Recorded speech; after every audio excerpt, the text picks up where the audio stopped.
ચાલો બાળકો, આજે આપણે થ અક્ષર પરથી શરૂ થતા નવા 4 શબ્દચિત્ર જોઈએ. જુઓ, આ પહેલું ચિત્ર દેખાય છે, આ છે થડ. થડ. હવે આપણે વાક્યો વાંચીએ.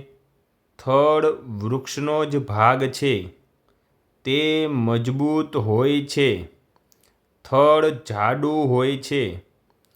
થડના લાકડામાંથી ખુરશી, ટેબલ બને છે. આપણે ફરીથી વાંચીએ વાક્યો. થડ વૃક્ષનો જ ભાગ છે, તે મજબૂત હોય છે. થડ જાડું હોય છે. થડના લાકડામાંથી ખુરશી, ટેબલ બને છે. ચાલો આ બીજું ચિત્ર જોઈએ. જુઓ, આ છે થાળી. થાળી.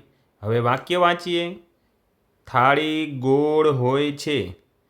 જમવા માટે આપણે થાળીનો ઉપયોગ કરીએ છીએ. આપણે ફરીથી વાંચીએ. થાળી ગોળ હોય છે. જમવા માટે આપણે થાળીનો ઉપયોગ કરીએ છીએ. આ જુઓ આગળનું ચિત્ર. આ છે થાંભલો. થાંભલો. વાક્યો વાંચીએ. થાંભલો સિમેન્ટનો હોય છે.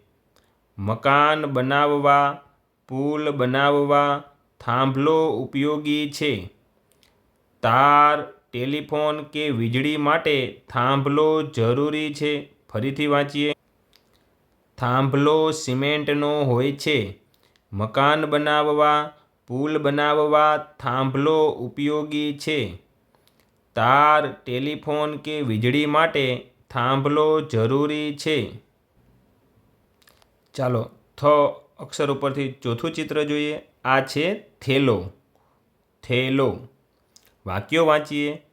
થેલો કપડાં અને બીજી વસ્તુઓ ભરવાના કામમાં આવે છે. તે ઘર વપરાશની વસ્તુ કહેવાય. બહાર ગામ જવું હોય તો થેલાની જરૂર પડે છે. આપણે ફરીથી વાંચીએ. થેલો કપડાં અને બીજી વસ્તુઓ ભરવાના કામમાં આવે છે. તે ઘર વપરાશની વસ્તુ કહેવાય. બહાર ગામ જવું હોય તો થેલાની જરૂર પડે છે. બાળકો, આ સૌ વાક્ય તમે સ્ટોપ કરીને તમારી નોંધપોથીમાં અવશ્ય લખજો. આવજો.